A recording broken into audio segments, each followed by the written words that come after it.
아기용품을 새로 살 때 가장 중요한 게 있죠? 맞아요. 바로 우리 아기에게 안전한지, 그리고 진짜 내 육아를 도와줄 구원템인지입니다. 날이 더워지면서 저는 냉감 패드를 찾기 시작했어요. 쿠팡이랑 네이버에서 아기 냉감 패드 검색했는데 너무 많은 업체와 물건이 뜨는 거예요. 그래서 일일이 찾아보고 비교하느라 진짜 여러분들은 몇 시간씩 쓰는지 모르겠는데 저는 진짜 12시간 이상은 쓴 것 같아요. 근데 이렇게 이것저것 많이 따져서 샀는데도 꼭 사고 나면 후회되는 게 있더라고요. 그래서 이런 점은 써봐야 아는 거라 누가 알려주지 않으면 모르는 부분인데, 그래서 제가 이 영상을 만들었습니다. 오늘은 제가 냉감 패드만 4개 써봤고, 최근에는 슈퍼 싱글 사이즈 냉감 패드 찾느라 냉감 패드 박사가 된 제가 어떤 게 좋은 냉감 패드인지 고르는 기준, 그리고 대표적인 친구 업체 4군데의 상품 비교 분석해서 알려드릴게요. 설명란에 구매 링크도 남겨놓을 테니까 아기 냉감 패드 찾느라 아낀 시간으로 조금이라도 더 쉬고 더 행복한 하루 보내시길 바랄게요. 자, 먼저 저는 무엇을 이불이라고 하는 거지? 라는 게 되게 궁금했어요.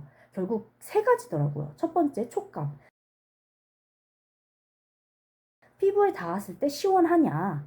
자, 그 다음 2번째, 땀 흡수. 땀을 피부에서 빠르게 흡수할 수 있느냐? 피부에 있는 땀이 흡수된다, 수분이 증발한다라는 거는 수분이 사라지면서 내 체온을 뺏어간다라는 뜻이잖아요.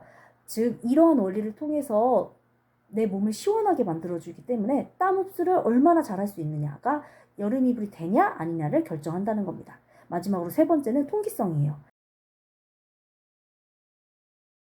아무리 좋아도 체열을 갖춰두고 있다면 결국 너무 덥겠죠. 그래서 통기성이 좋아서 체열이 잘 빠져나가게 할 수 있느냐, 이런 기능이 있느냐에 따라서 여름 이불이다라고 할 수가 있습니다. 자, 그러면 이 3가지 기능을 가지고 있는 제품들이 냉감 이불, 여름 이불로 쓸 수가 있는데, 냉감의 소재에 대해서도 설명드려 볼게요. 먼저 냉감 소재는 크게 2가지로 나뉘는데, 천연 섬유 또는 재생 섬유로 구분되는 통기 냉감, 즉 통기성이나 이런 부분이 좋아서 여기에 강점이 있어서 여름 이불로 구분되는 부분, 또는 접촉 냉감, 만졌을 때 시원한 거, 이런 데에 강점이 있어서 냉감 소재로 분류되는 기능성 합성 섬유가 있습니다. 천연 섬유로 가장 유명한 거는 여러분도 다 아시는 린넨이 있어요. 마식물에서 추출한 천연 섬유로 땀 흡수가 빠르고 바람이 잘 통하고 피부에 잘 달라붙지 않다 보니까 대표적인 여름 소재입니다. 우리가 옷으로도 린넨 정말 많이 입죠. 자, 그다음 2번째는 밤부. 대나무 추출 섬유로 우리가 촉감이 부드럽고 시원해서 아기용 옷으로도 굉장히 많이 사용하잖아요. 밤부도 역시 이런 특성 때문에 여름 이불 소재로 많이 사용이 됩니다. 그 다음 또 유명한 게 인견. 우리가 대표적으로 풍기 인견 이런 게 되게 좀 유명한데, 목재 펄프에서 추출한 실로 만든 재생 섬유예요. 얘는 차갑고 또 통기성이 좋기 때문에 인견도 역시 대표적인 여름 이불, 냉감 소재로 많이 사용이 됩니다. 우리 아기가 정말 피부가 예민하고 또는 나는 천연 섬유만 사용하겠다 라는 분이 계시다면 고민할 것도 없이 린넨이나 밤부를 사용하시면 돼요. 저도 좀 까다로운 편이라 천연 섬유를 아기한테 사용하고 싶었는데, 천연 섬유가 아닌 기능성 합성 섬유를 사용한 이유는 일단 이게 아기에게 안전한가 아닌가가 사실 제일 중요하잖아요. 근데 이 기능성 합성 섬유는 인체에 무해하다고 해요. 그리고 절대 천연 섬유는 기능성 합성 섬유의 차가움을 따라갈 수가 없어요. 그래서 이게 아기에게 위험하지 않고 또 원래 목적인 시원함, 그 기능을 다 하려면은 나는 기능성 합성 섬유를 선택해야겠다라는 판단이 섰고, 그래서 저는 기능성 합성 섬유 제품을 사용했습니다. 자, 기능성 합성 섬유도 종류가 정말 많아요. 그런데 오늘은 대표적으로 폴리에틸렌이라는 섬유에 대해서만 말씀드릴게요. 이런 이 폴리에틸렌을 만드는 되게 유명한 업체가 3군데가 있었어요. 먼저 우리나라의 휴비스라는 업체에서 만드는 듀라론, 많이 들어보셨죠? 다음 여기도 역시 우리나라 업체인 코오롱에서 만드는 포르페. 자, 그리고 나머지 3번째는 일본의 도요보라는 업체에서 만드는 쯔누가 원단이었어요. 이 세 업체는 모두 폴리에틸렌을 사용해서 냉감 섬유를 만들고 있었고, 이 세 가지 업체가 굉장히 제일 유명하기 때문에 오늘은 이 세 가지 업체에 대해서 설명을 해드렸습니다. 자, 그렇다고 하면 이제 뭐가 여름 이불이고 어떤 원리로 시원한지 이제 알았잖아요. 그럼 도대체 접촉 냉감 패드 좋은 거는 무슨 기준으로 사야 되냐, 이제 그거 설명해 드릴게요. 가장 중요한 건 첫 번째 큐맥스 수치를 보셔야 돼요. 큐맥스라는 건 한국말로 하면 접촉 냉감 수치라는 겁니다. 즉 만졌을 때 얼만큼 시원하냐를 객관적인 지표로 잰 게 바로 큐맥스 수치인 거예요. 큐맥스 수치가 0.15가 넘으면 냉감 원단으로 분류가 돼요. 인견이나 린넨, 아까 말씀드린 천연섬유 또는 재생섬유는 0.2 내외예요. 그러니까 제품에 따라서는 0.2가 넘는 것도 있고 0.2가 안 되는 것도 있다는 거죠. 그런데 기능성 섬유들은 보통 0.4 이상을 넘어요. 근데 0.3만 넘어도 우리가 시원하다라고 느낀다고 했거든요. 그러니까 0.4가 넘으면 일단 차갑다고 느낄 만큼 시원함을 경험할 수가 있다. 즉 여러분들이 뭔가 나는 진짜 시원한 걸 사고 싶다라고 할 때 딱 하나만 보겠다라고 하면 큐맥스 수치가 0.4 이상인지 요거 하나만 보시면 시원한 냉감 패드 사실 수 있습니다. 자, 그 다음 두 번째는 냉감 원사를 좀 보셔야 돼요. 아까 대표적으로 휴비스의 듀라론, 코오롱의 포르페, 도요보의 쯔누가 세 가지 원단 섬유 업체가 제일 유명하다고 했잖아요. 근데 이 냉감 원사가 고분자 폴리에틸렌 100%인가? 이게 참 중요하더라고요. 근데 문제는 고분자인지까지는 설명하지 않는 업체가 많아요. 근데 이게 이 원사가 폴리에틸렌 100%인지는 섬유의 조성 설명에는 항상 나와 있거든요. 그래서 거기서 폴리에틸렌 100%인지 요거를 보시는 게 굉장히 중요합니다. 자, 그 다음 세 번째는 통기성이 있는가. 오래 누워있다 보면 체온이 갇히기 때문에 처음에는 시원한데 결국에는 따뜻하게 느껴져요.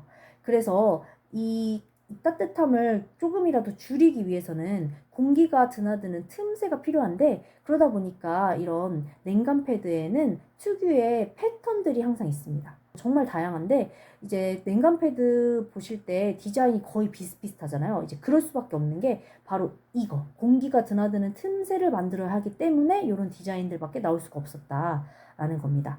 그래서 이런 점을 조금 더 보완하기 위해서 폴리에틸렌 100%, 그다음 그 밑에다가 메쉬를 덧대서 통기성을 높여서 기능을 향상하려고 하는 제품들이 꽤 많이 있었어요.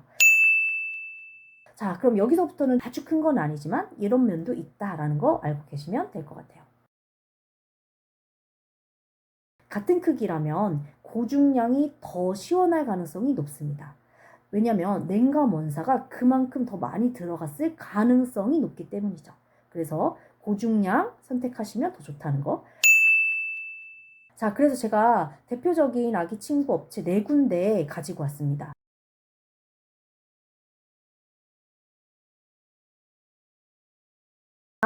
이제 세사 제품은 아기 제품이 아니다 보니까 방수 기능이 없었고요. 또 특이하게 폴리에틸렌 100%가 아니고 폴리에틸렌 35에 폴리에스터 65로 혼방을 한 제품이었어요.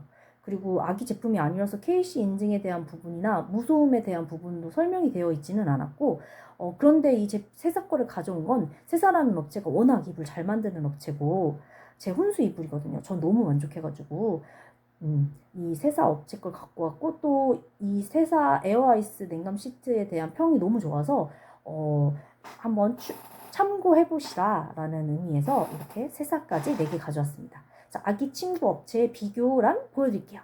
먼저 비비엔다는 아이싱 맥스 에어 통풍 방수 쿨매트라는 이름으로 판매하고 있었고요. 원단은 코오롱사의 포르페 사용하고 있었습니다.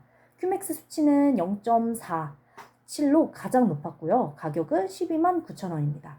비비엔다에서만 설명하고 있는 특장점이 있다고 하면 마이크로 에어셀 편집, 즉 통풍이 굉장히 잘 되게끔 기능을 넣었다라는 뜻이에요.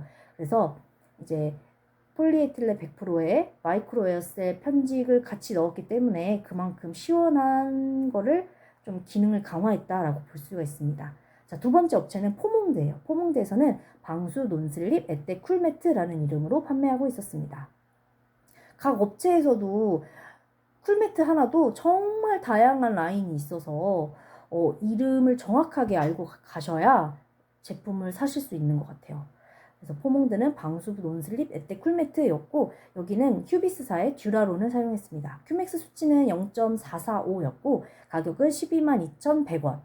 이었어요. 특장점이라고 하면 포몽드는 굉장히 우리가 고중량 제품이다 라는 걸 정확하게 광고하고 있었고 휴비스사에서 판매하는 정품 솜 사용하고 있고 또 우리는 무형광 원단 사용하고 있다라는 점을 광고하고 있었습니다.